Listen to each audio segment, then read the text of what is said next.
போட்டு ஓட்டு.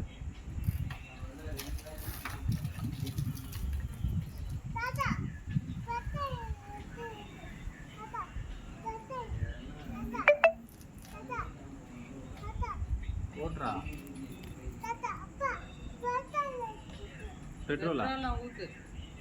பெட்ரோல் ஊத்திட்டேன் நான். ஓ ஊத்திட்டேன் ஃபுல்லாக இது வண்டியில். பெட்ரோல் தானேப்பா, டீசல் இல்லையா? அப்படியே போ, அந்த பங்க் என்ன கொஞ்சம் நிறுத்திட்டு போட சொல்லு. இங்கே பங்க் இருக்குது பாருங்க, ஒன்றா நிறுத்திட்டேன், பெட்ரோல் போடுன்னு சொல்லு. ஆமாம்